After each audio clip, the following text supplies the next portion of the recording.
Hello, Spider Friends. We're here to do another Mandalorian reaction video. Didn't do one for like the filler episodes because I was like, it's fine, but it's filler. And then the chapter 13 happened, and if you are within the Star Wars fandom, you probably know already. I did wait a few days for spoilers, obviously, but yeah.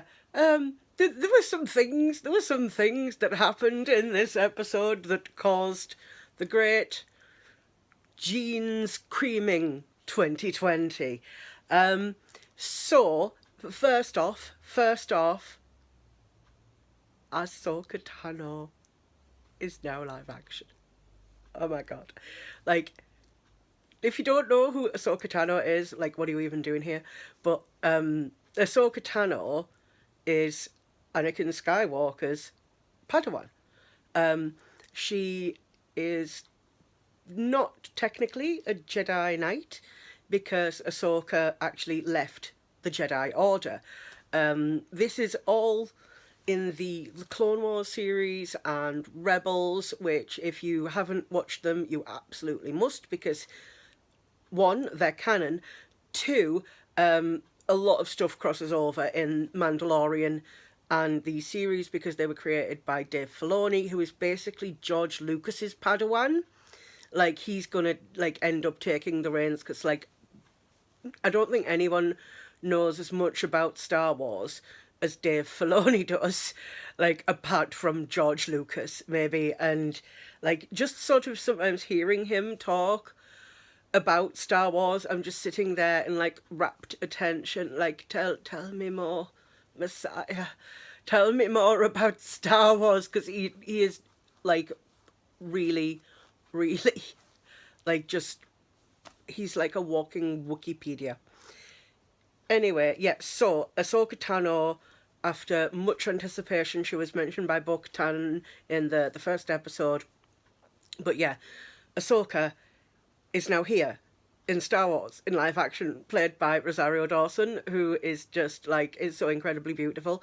But like, oh, she was so badass. She was so badass. Like, me and my friends didn't watch the show together, and we were just both sitting there with massive grins on our faces, watching it all the way through, like, so happy because we love Ahsoka. So yeah, she was in the episode, and Michael Bean clearly has had some work done. Because, like, I was sat there looking and I was like, is that Michael Bean? And my friend's like, no, it's not Michael Bean. Michael Bean's got far less hair on top and his face is all craggy. And I was like, yeah, you're right. Yeah, he does have less hair, and like his face is more craggy. And but we were watching it, and then we were like, is it? Is it? And it was Michael Bean, so clearly he's had some work done. So the second very, very exciting thing to happen in the episode was, he's got a name. He's got a name. His name is Grogu. Grogu. How cute is that? And it's easy for me to remember because I really love American Dad, and Roger's baby in American Dad is called Rogu, so it's just putting a G in front of Rogu, and I'm like, Grogu, Grogu, he's so precious, I love him so much.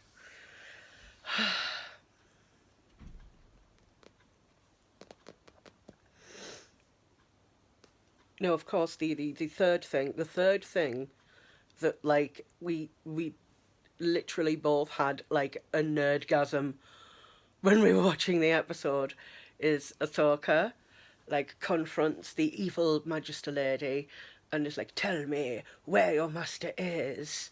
Tell me, where is Grand Admiral Thrawn? And we both just exploded. We just exploded into confetti because that was the most exciting thing, because it's Grand Admiral Thrawn. If you've not read the Thrawn trilogy, can you even call yourself a Star Wars fan? This is the question. He's been a character who's been really heavily used in the novels since 1991, which is now many years ago. but like his character has been expanded upon in novels and in like the old expanded universe. He's now been reintroduced in the canon, in the new Star Wars canon, and in new novels. There was like a new Thrawn trilogy. It's all very exciting. But if you know anything about Grand Admiral Thrawn, you will be very, very excited to hear that he is going to be in the show, which they're not going to mention his name and not put him in the show. That would actually be criminal. It would actually be against the law, I think. I'm pretty sure it would be against the law. So, this is exciting for many reasons. So, like, for one, we don't know Ahsoka's ultimate fate. Because Mandalorian takes place 5 years after Jedi, then there's a significant time period between, obviously, Jedi and Force Awakens.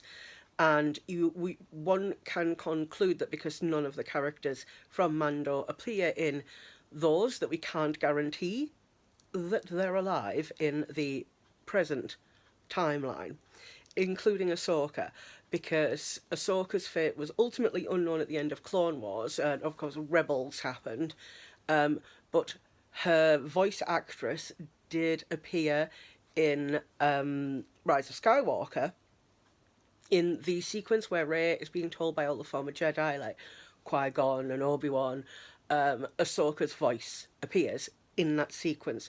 So that would imply Ahsoka is possibly dead at that point in the future. Like 30 years in the future, Ahsoka is possibly dead, but that's not a guarantee. So there's lots of exciting adventures still to happen with Ahsoka. We've just got to wait and see what happens. But like, I'm so excited. I actually had to wait a couple of days to do this video because I was so excited, because I needed to calm down. And even now, I'm a bit like, and can't like say things coherently like I normally would.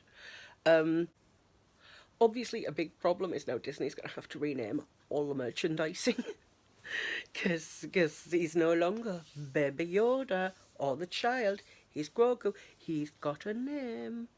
And I said to my friend it would be so, so cool if when Din Djarin takes him to like the Jedi Temple and puts him on the stone, that like Yoda would appear as a Force ghost, because they've got a recent like Muppet that they actually used for Yoda, so that would be, that would be really cool. I don't think they're going to do that, but one can dream.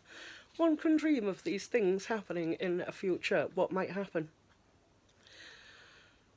Okay, so anyway, that was my reaction to the episode, which was, I'm really excited, and I hope you are too, because I love Star Wars, and I love Baby Grogu, because he's the cutest thing ever, just ever.